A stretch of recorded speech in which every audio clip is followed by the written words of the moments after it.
Мы продолжаем наш рассказ о поездке на горную реку в целях испытания моторных лодок, в том числе лодки Шерпа 470 Эверест с дном высокого давления. Поднявшись до места лагеря, мы разгрузили лодки и практически без лишних разговоров все начали работу. Заготовка дров, установка палаток, благоустройство лагеря. Несмотря на то, что мы были на горной реке, воду брать из нее было нежелательно, так как уровень воды поднимался и шел мутный поток с верховьев. Поэтому Сергей и Константин поехали за чистейшим льдом на ближайшую наледь.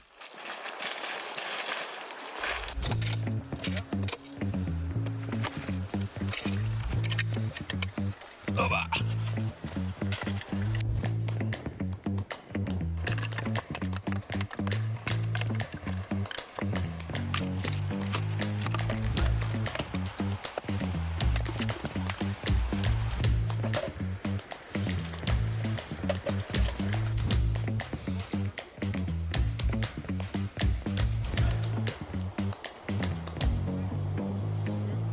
Я же устанавливал нашу палатку. Универсальная палатка Lotus подходит и для зимы, и для лета. С собой мы взяли еще и печку, так как не знали наверняка, какая погода будет. Мог идти и проливной дождь. В этом случае мы бы могли сушить вещи и фото-видеотехнику в палатке.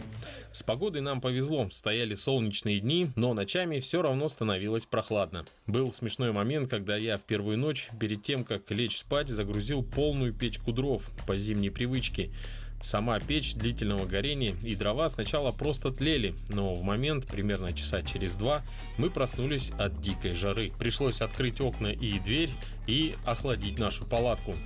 В общем и целом произошел переход на летний режим, и в последующие ночи я просто подкидывал по 1-2 полена перед сном.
На следующий день нам предстояло провести первый тест. Это ходовые испытания в условиях бурного течения. Для этого мы вошли в приток, который летом практически непроходим, а в этот период обладал бурным течением, крутыми опасными поворотами с завалами, перекатами с крупными камнями, прячущимися под потоком воды.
Уже в начале подъема можно было оценить стремительный поток воды. В одном из перекатов нас окатило волной с ног до головы, помимо этого лодка сразу потяжелела, скорость упала и был момент, когда мы практически стояли на месте.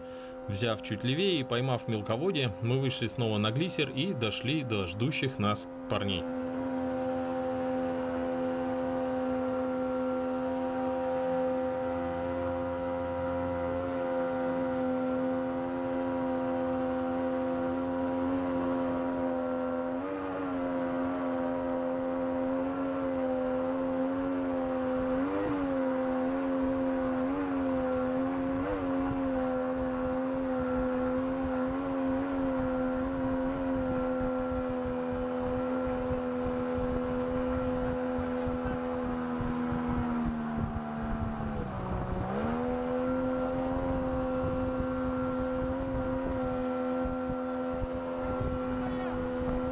У Шерпы 500 целых 4 сливных отверстия, я же перед походом открыл лишь одно из них.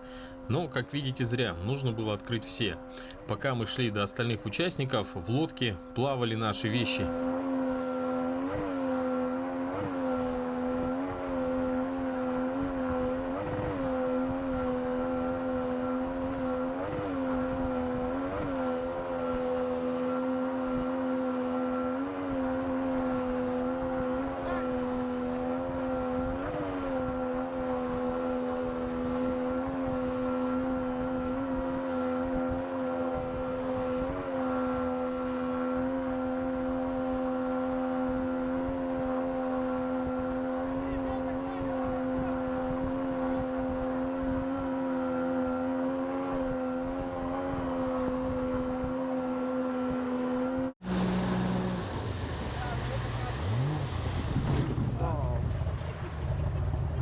Эффектно. Сейчас, подожди. Залило нас.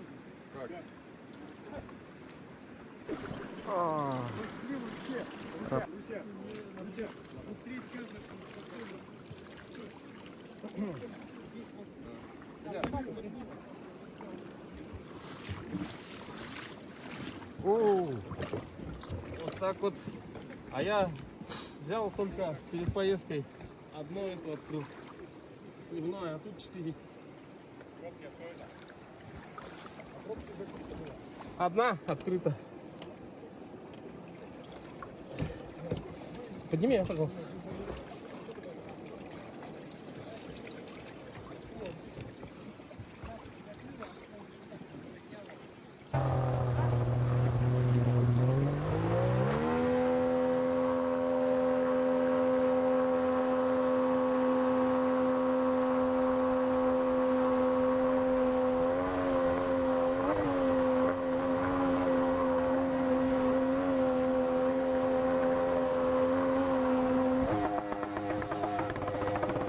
Следующий нюанс — это фиксация мотора после отскока от камней. Мотор отскакивает и фиксируется в поднятом положении. В этот момент вы либо садитесь на камни, либо вас несет вниз по течению. И то, и другое не совсем приятные вещи. Все это решается вставкой простой трубочки или снятием самого фиксатора, но опять же я про это совсем забыл. После того, как нас поставило боком в перекате, я соорудил некое подобие из куска трубки и скотча.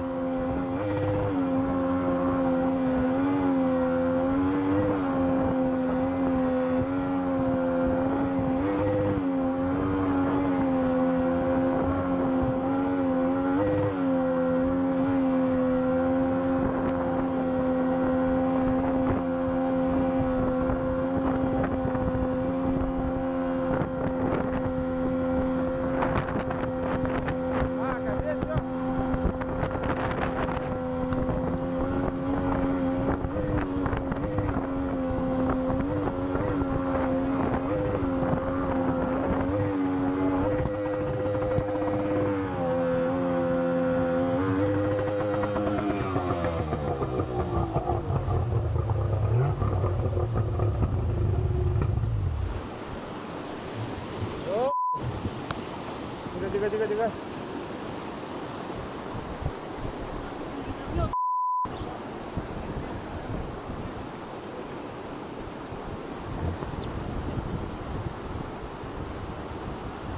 В этот момент я ощутил преимущество высокого борта. Если бы у нас был обычный баллон, возможно даже с фальшбортом, то лодку неминуемо бы залило потоком воды. Не туда, не туда.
Так, как идти-то?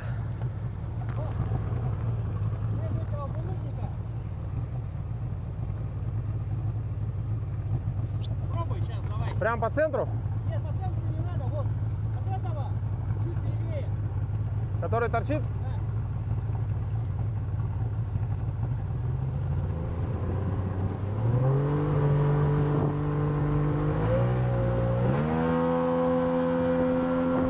Пальцем покажи!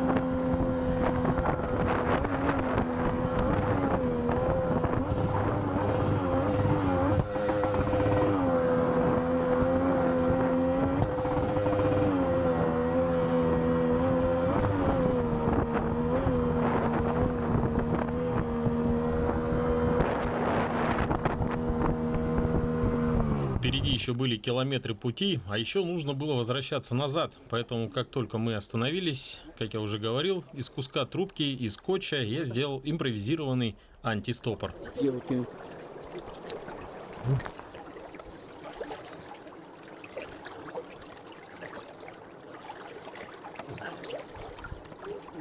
Зафиксировался?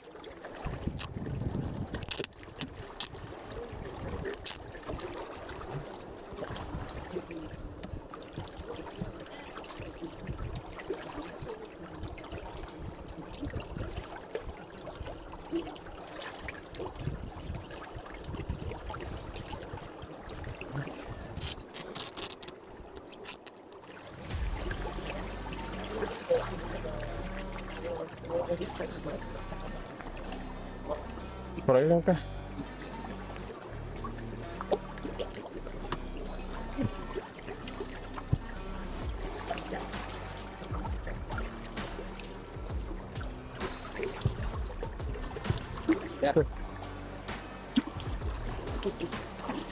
Дорогая, я починю.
Такие дела. Бывает.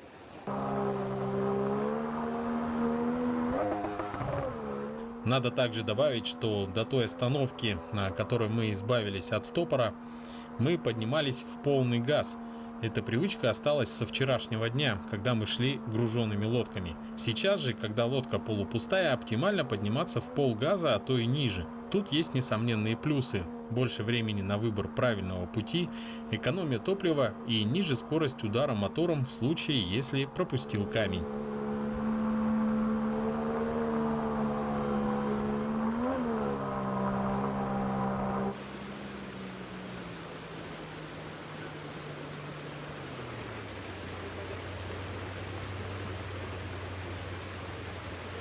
Этот перекат собрал сразу 2 лодки. У первой еще и обнаружилась проблема.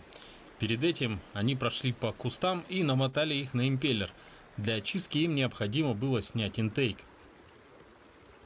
Нам же было чуть проще. Было время осмотреть подъем, и плюс перед нами прошла еще Шерпа 470.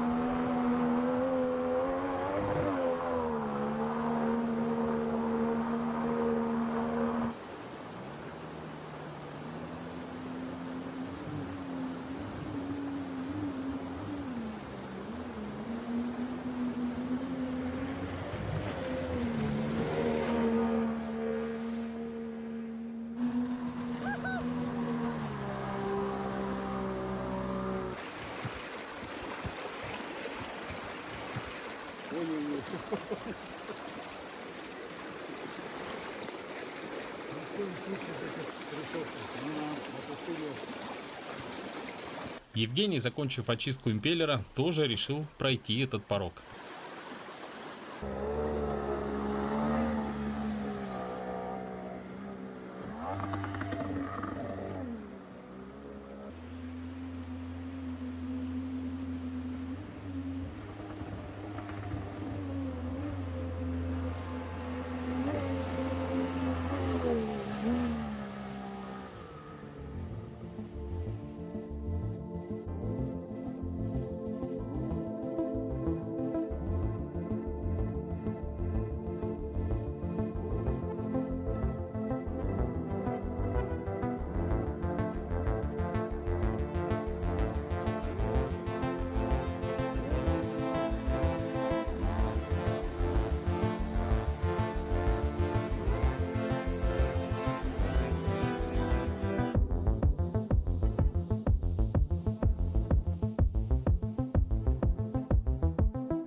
Мы сделали остановку в живописном месте.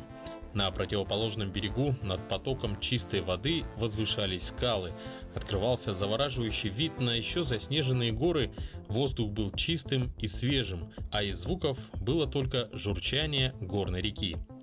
Пользуясь моментом, я решил узнать впечатления о нашей экспедиции. Вообще в Якутии я не первый раз. Я в Якутии родился, в Волданском районе, в поселке Нижний Куранах, так что я, можно сказать, местный. Но когда поступил в институт, уехал в Новосибирск, и там продолжил свою деятельность, в том числе и производство лодок-выдрах. Вообще целей нашей поездки их несколько.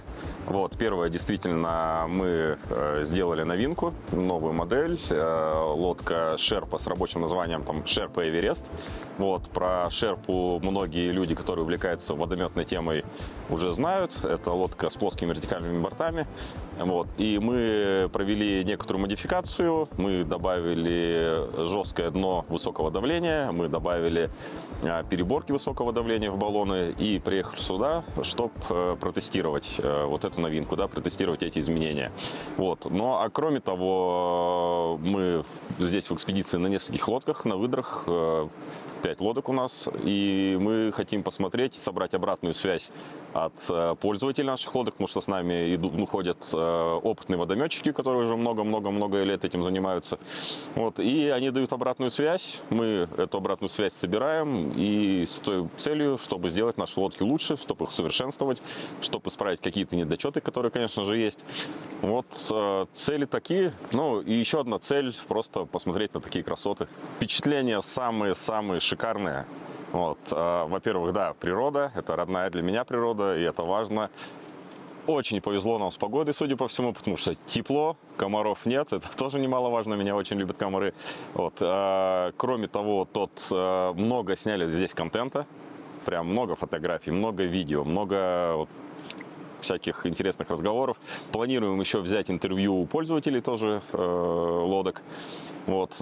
И какие-то улучшения мы уже, конечно, для себя выявили. Я сейчас там детально раскрывать не буду, вот, потому что не факт, что они появятся. Вот, но будем исследовать те вопросы. Сами пощупали, поездили, понакачивали, полазили по лодкам, потаскали. Вот. Много-много всего уже нового узнали. Конечно, уже там работы на пару лет нам хватит, наверное, вот, по тем впечатлениям, которые уже получили. Сейчас состояние реки, уровень большой. Вот. Нам, в принципе, мы можем выйти, пойти дальше, но, во-первых, время вот, ограничено. Второе, не стоит, мне кажется, дальше лезть в горы, потому что там мы не знаем, что будет, да? Ну, как бы сюда дошли, это называется первый проход. Здесь до нас никто не был, это 100%. Вот. Что сказать по лодкам? Ну, это сейчас, конечно, не особо жесткий показатель, да, ну, именно для этих лодок, потому что они мелководные, плюс у нас груза, в принципе, по 3 человека в каждой лодке. Ну, что здесь сказать? Ну, пока едется, въедем. Одна из, допустим, из линеек вот лодок выдра есть 600 Алдан. Это самая грузоподъемная. То есть 6 метров они делают свое дело. И по прохождению, и старт с мели, и так далее, как бы это вот большой показатель. Но опять же есть еще показатели, когда на винту. Допустим, на винту, если каждый из этих лодок поедет, то, допустим, Шерпа, вот эта 470, она спокойно, я думаю, тонну увезет. То есть проблем не будет вообще никаких. Ну да, допустим, на мою Шерпу 500 нагрузили. Да, много, у тебя же было очень много груза. Спокойно шла. Да, ты спокойно ехал, и никаких проблем у тебя не было. Вот. В целом тебе комфортно было. Ну и лодка большая, вместимая, правильно? Вот, места много, коптик большой. Ну, то есть вообще здесь просто она огромная, реально. Вот. Сейчас ты прошел несколько километров на вот этой экспериментальной лодке, да? Вот твои выводы какие-то, может, уже появились? Ну, я просто слишком, наверное, много езжу. Поэтому, как бы, первое впечатление, ну, выдра да выдра. То есть лодка да лодка. Просто километража очень много накатал. В плане того, что какие-то реальные тесты мы еще проведем, мы поспускаем там дно, еще что-то поиграем, да. Ну, это потом завтра эти съемки сделаем, да. Вот. А сегодня, ну, первое было впечатление, чтобы парней вывести именно на такую речку, чтобы они поняли, что это, ну, чем мы занимаемся, водометной темой, да. Первая наша цель – это грузоподъемность, да, проходимость. Допустим, есть труднодоступные речки, вот, не всегда там есть воды много, да, вот. При этом лодка может увезти много, вот, и спокойно, комфортно доставить. Вот. Еще, допустим, вот сейчас вот мы ехали, и я ребятам, ну, как они первый раз поехали, да, вообще в водометную тему, то есть я им объясняю, что вот когда стиль вождения у меня совсем другой. То есть они поняли, вот сейчас они прокатились со мной буквально пару километров, и они поняли, как надо ездить. То есть не газ в палас, а потихонечку, аккуратно, комфортно. Не надо там газовать. Зачем? Смысл? То есть перерасход топлива, все остальное там бьемся. Зачем убиваем? А так ты подъехал, прочитал, где ты можешь проехать струю, и потихонечку. В принципе, мы можем вообще далеко отсюда сюда уехать. Но, говорю, опять же, повторюсь, что нет смысла. Да, Александр, расскажи про твои впечатления. Вы идете на самой длинной лодке, да, самой вместительной, 6-метровый Алдан.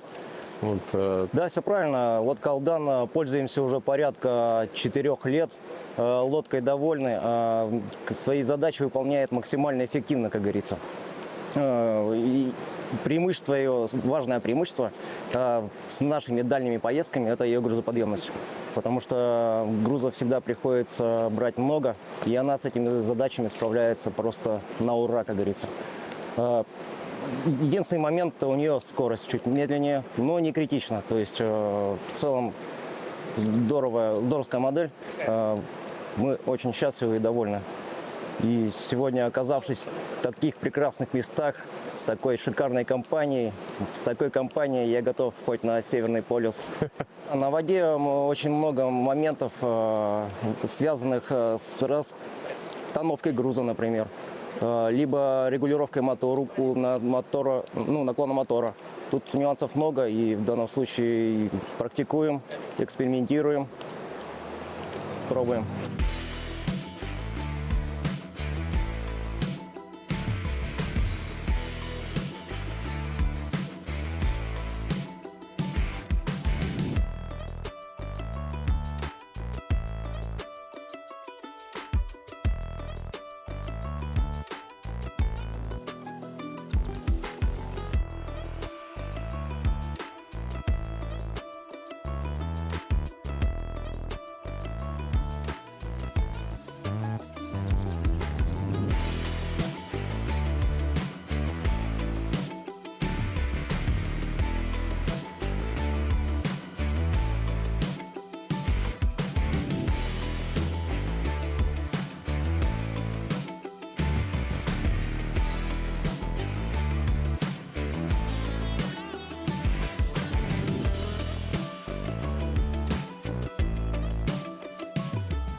Так, мы вошли не в тот, спускаемся, очень проблематично для меня, это мало опыта. Сейчас мы вошли не в то русло. Так. План такой, что ребята держат, я попробую стартануть с мели. Камни буквально вот здесь. Так, что, стартуем? Да. Прям сходу, пошел. Там сразу. Раз, два, три. Давай.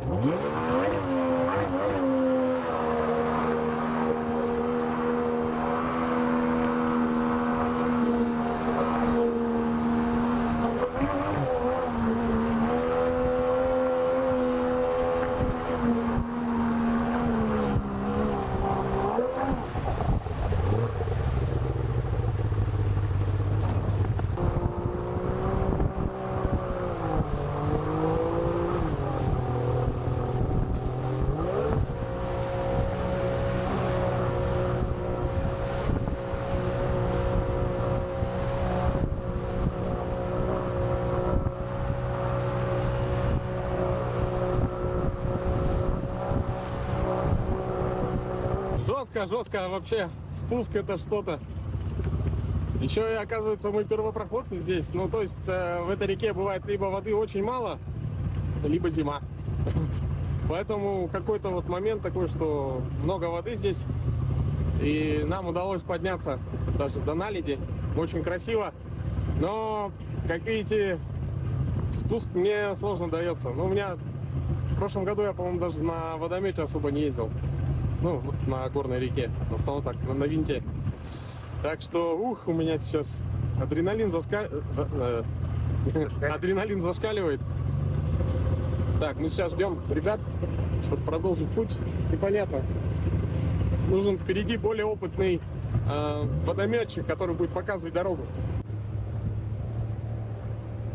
Давай за ними.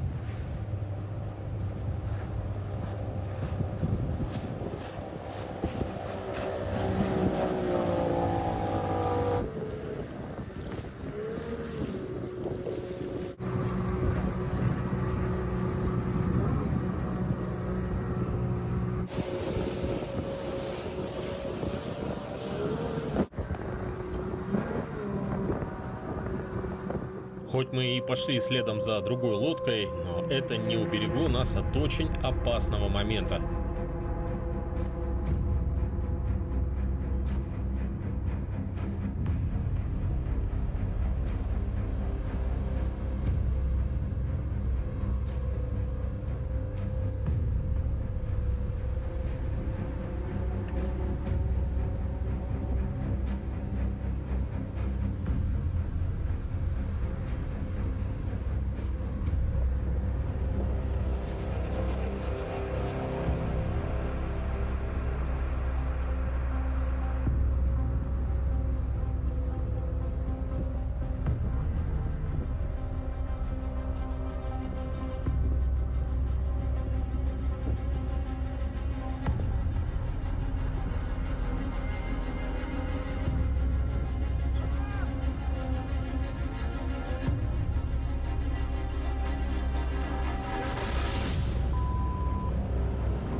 Течение очень быстрое, и надо делать поправку на то, что вода тоже потоком двигается. Вообще очень опасно. Действительно, в этом случае нужно было выруливать с упреждением, так как течение не упиралось в берег, а уходило под дерево, которое я и задел правым баллоном, и лодку понесло словно по направляющей прямо в завал. Благо я сумел сориентироваться, и как только дерево закончилось, вывернул руль влево и дал полный газ.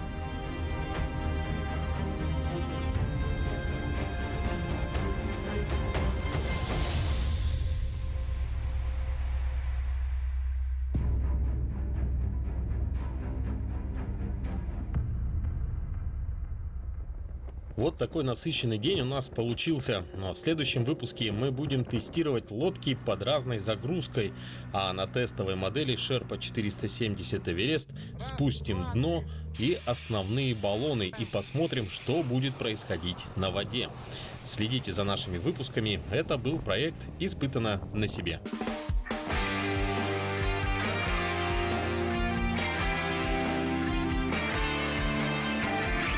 Испытано на себе.